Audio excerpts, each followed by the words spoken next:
Hello, and welcome to a new episode of I Am Podcast. Today we're going to be talking about mindset, and it's going to be one of the first episodes to air because as an entrepreneur, whether you have the best idea, the best product, the best team, and if you don't have the right mindset, you're not going to make it. So we do believe that it is one of the critical component and element for a successful startup and entrepreneurial journey. Today, to embark on this journey and know a bit more about mindset, we have Carine Assouad. Carine is my sister, but she's also the CEO of Dunkin Lebanon, the CEO and founder of Semsom, the Empowering Tribe, and her book club. Today, you're going to be talking to us about mindset. Thanks for being here and welcome. Thank you. I'm very happy to be here, and I love talking about mindset. I know, and before we actually dig into the mindset, I wanted to know why you love this topic so much and why you were so adamant on being part of this podcast. As you know, I've always known as an entrepreneur that mindset is very important, but you actually get to feel it properly when you're going through tough times. And we went through a lot of tough times in Lebanon with the different crises and everything. And I was in such a low point in my life at some point. And then a mindset workshop popped up. And I was like, why not? Let's try it. And I discovered something that I'm going to be sharing with you today, and it literally changed my life. So I became a big believer that every single person should know about mindset. So please shoot and change the life of the many that are watching. I hope so. And the reason why mindset is so important is like you're putting your oxygen mask. When you go on a plane, before being able to support anyone, you're supposed to be supporting yourself first. And for me, this oxygen mask is your mindset. So what we're going to be going through today are 4 learnings that I had out of dozens of workshops of mindsets that I took over the last few years, and the 4 that had the biggest impact on me. So the first learning is that your mind is here to prove you right. I'm going to say it again. Your mind is here to prove you right. It doesn't know what's right or wrong. So whatever you tell yourself, this is what your mind is going to believe and is going to filter everything just to prove you right. So if you say that I'm a loser, it's going to do everything it can to prove to you that you're a loser. But if you say I'm a winner, I can do that, then automatically it will also push you to be able to prove you right. So the way you talk to yourself has a huge impact on your life, on your performance, on everything around us. And there's something called labeling as well. That's a very interesting concept. It's the same symptoms whether you're afraid or excited. So you have cramps, you are sweaty, the symptoms when you have these kind of emotions in you.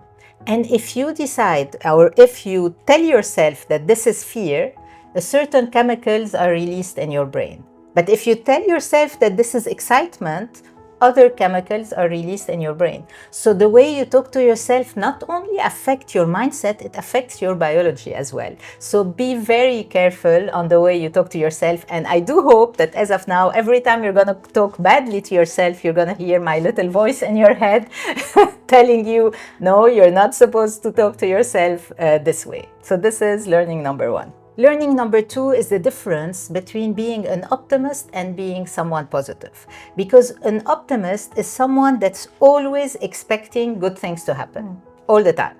But it doesn't work this way, especially for entrepreneurs. We have lots of ups and downs. So a positive person understands that at the end, everything is going to be okay, but we're going to have ups and downs along the way, and that's okay too.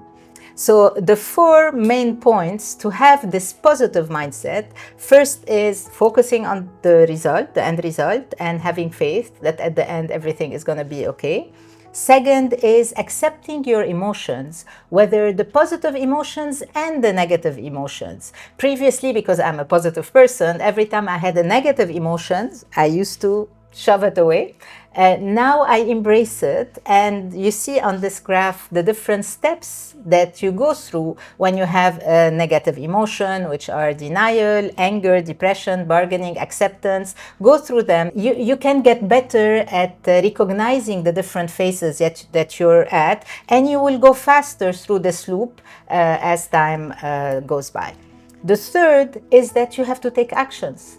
Being positive is not waiting for good things to happen. It's taking actions and expecting good things to happen. So sometimes you need to pivot, sometimes you need to change, and all this is part of being positive. And the last point is embracing the journey. Because it's not about the destination. I remember when we started Dunkin, my aim was to open 10 stores. I was so excited about 10 stores. But once we get to 7, I wanted to open 20 stores. So I didn't care when we get to 10 stores because I had another goal and another target. So if we're only waiting for us to achieve the end result, we're never going to be happy. It's the journey. This is where we spend most of our time with.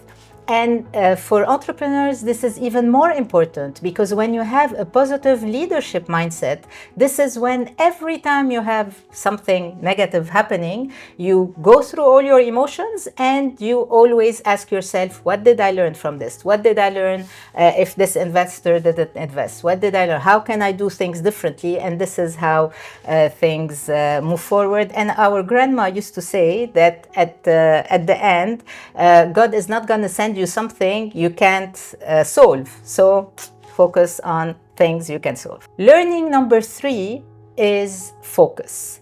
And this is also the way the brain works. Think about it, like we are surrounded with so many things happening at the same time, sound and smell and sight and a lot of things happening. So based on what the brain thinks is important to you, it's going to show you things that are important to you. I'm sure you all had this moment where the minute you decide to buy a red car, you start seeing red cars everywhere.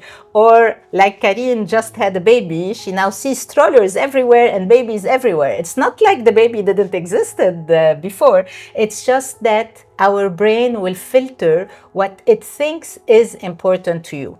Okay, so it's very, very important to focus. And here a great example, there was an experiment that was done in the US to prove this point. There's a road that has been here for 40 years or so, and there's a pole, an electrical pole on the side of the road, and no one ever hit the pole.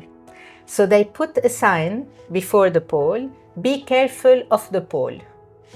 How many people hit the pole? Around 40 in 1 month. While before, no one even noticed that the pole was there. But because they were focusing on the pole, they were hitting the pole instead of focusing on the road. So where you focus is very important, because when you're focusing on problems, this is where you're going to go. When you're focusing on solutions, this is also where you're going to go. So all this is the way the brain works. And once you understand it, you can use it to your advantage. And the last learning, we discuss whatever you want us to be talking about, is that we all have unlimited potential.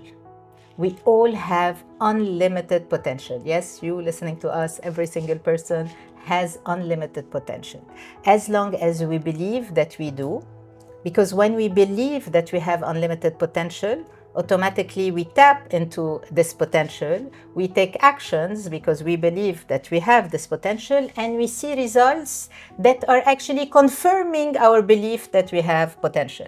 But this cycle also works the same way on the other side. If we don't believe we can make it, we're not going to tap into our potential, we're not going to take actions, we're going to have horrible results that are going to prove to us that we don't have potential.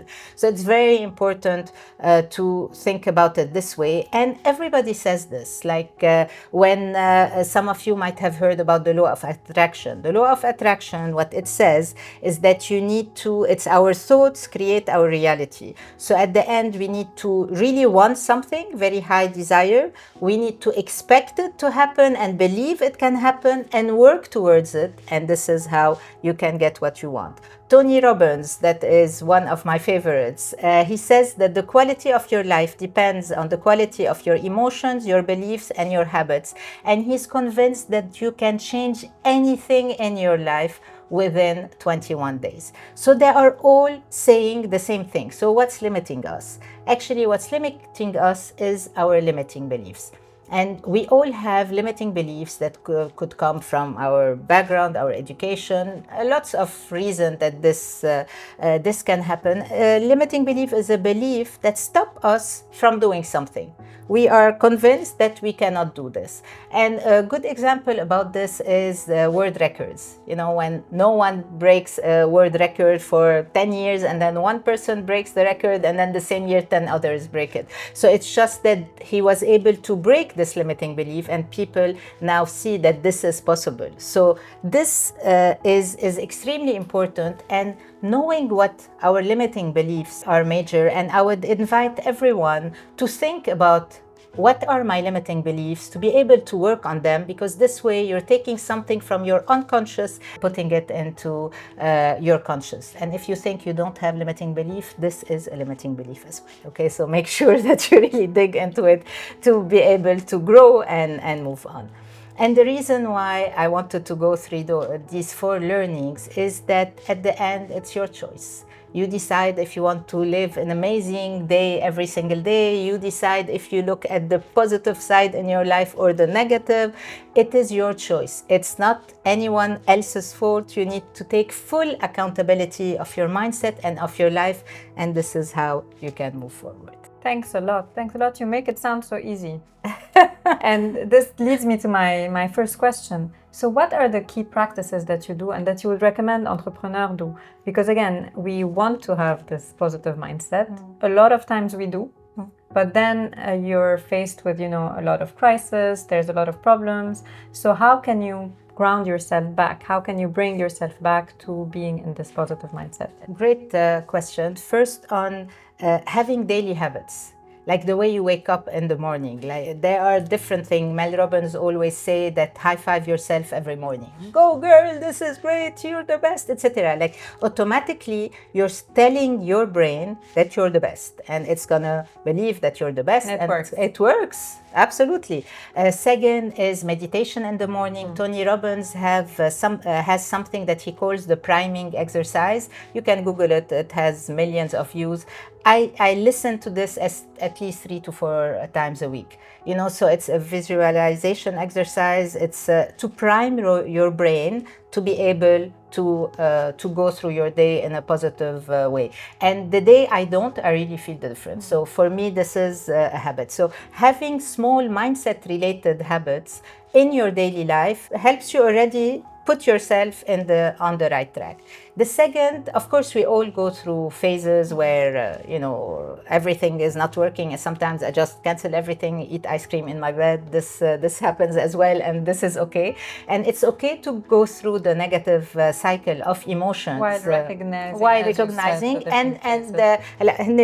the cycle are not necessarily linear. Sometimes you go back and forth. But as long as you understand that, okay, I'm going through denial now, or I'm going through anger. To grief, Exactly. So it's the same. It is the cycle of grief.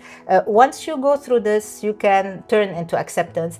And every time something negative happens to you, look at it and think, okay, what did I learn? What did I learn today? What did I learn from this? Because I can assure you, when you look back a few years, you'll notice that what you learn, this is what helped you do this change in your prototype or change something in your pitch that helped you get to where you want to go. So a lot of things that we can do, very actionable, but how do we actually do it to someone else? So let's say I have someone in my team, a co-founder, an employee, a staff member, a team member, that has a very negative mindset and that kind of drags the whole team, and my own mindset. You often speak about, replenishing your pocket and people who deplete it versus people who fill your energy levels. So let's say I have someone who is depleting my energy, great technically, amazing person, but just negative. So how can I help that person, or should I just shield myself and push this person out? This is something very personal. Okay, it's very difficult to change someone else's mindset if they don't want to change. Because sometimes it's comfortable to be in a negative mindset, because then it's because of everybody else, it's the country, it's because of the investor, it's because of the client. So when you have this negative mindset, you're not taking accountability. And for a lot of people, they don't want to change. So it's difficult to change someone. You can offer them, we have very nice mindset classes. There are a lot of things. Unleash the Power Within of Tony Robbins, highly recommended, especially the first 2 days. There are a lot of mindset workshops. So send them to a mindset workshop, because they need to want to. It's difficult for you to change them. On the other hand, your mindset and your energy is on you. So it's on you to protect your energy and to, like you're protecting anything, your time. So when you feel that your energy cup is filled, you can deal with someone that has negative energy. But the day you feel you are tired or you're down, don't do it. So sometimes I know now, I have 2 lists of people, you've heard this before, the sun and moon. So sun are the ones, when they come to a room, like you feel sunshine came with them to the room. And moon is like the co-founder that you were describing. When they come into a room, they suck the energy from this room. So when I'm okay, when I feel my energy cup is full, I can see both people. When I'm not, I just avoid seeing moon people. I would text back, sorry, super busy, will call you in the next few days, or because I need to protect myself. And another thing is the sandwich technique, and I always use Carine's son as an example in the sandwich technique. Sandwich technique means when you know that something is going to deplete you, meeting with the lawyers or whatever, a client that has a negative energy or whatever the thing is, you need to put something before and after that replenishes your energy. And the example I always give is that I see Carine's son around 5:30 p.m. So if I have something that I know is going to deplete my energy, I will put it at 4:30, so that I know that just after, Naji is going to replenish my energy. No pressure. So no pressure on Naji. But it's important, it's on you to protect your energy. And what do I do when mindset isn't enough? When, despite having the best attitude, the best outlook on life, things still don't work out? Sometimes things just don't work out. And this is also, I heard in one of the dozen workshops that I took on mindset, is that life is working for you, not against you. So if sometimes you trust life, like sometimes if something doesn't work, you've tried everything, but you need to try everything because you need to take actions. It's not like the first time you stumble upon a challenge, you call it quit. But if you tried a lot of things and you changed, you shifted, you pivoted, sometimes it's just not the right thing for you, and then you move on. And we've had a lot of ups, a lot of downs. We learned a lot from the downs, and again, getting into mindset came from one of my downs, and this took me to another level and changed my life. But I'm thankful for what I've been through so that I can be where I am today. So great. So if I want to summarize a bit, the first things a founder can do is start incorporating habits in your own life. Start understanding what mindset is about and finding the habits that work for you, right? Because again, for you, meditation and Tony Robbins, I tried it because she pushed it so hard I was going to kill myself. But you find other things that work better, other people, other methods, other techniques. Meditation is definitely an important one. Walking, just like stopping whatever you're doing and taking a bit of a step back to regroup. Ceramic for you, for example. Ceramics for me, yes. Also sports. So again, anything that's physical can help. Second of all, recognize it, embrace it, and acknowledge it. So you have, your mindset is not always going to be a positive one. Your mindset might go up and down. It's important to know where you're at because it's also going to dictate how you're going to manage the period you're in, who you're going to surround yourself with, so the sun and the moon people, as we said. And third, really try to instill this mindset within your organization, make it part of the culture, give tools, methodologies, etc. Because the more positive outlooks and energy you have in the room, the further you'll go. We definitely know that for a founder, it's sometimes difficult to be always positive. So use your network, surround yourself with people that can help, and we are at IM are happy to be here for our crew. Thanks a lot, Christine. And I want to close. Parting words, yes. Yes, I want to close with the most important thing is to be happy, to enjoy what you do, to enjoy the process. And every study, including the happiness study of Harvard, at the end tells you that things that you think make you happy sometimes are not the thing that are going to make you happy. So the most important thing is to be happy, to have a positive mindset, to be able to go through life through its ups and downs. Thanks, Christine. Thank Be you. happy.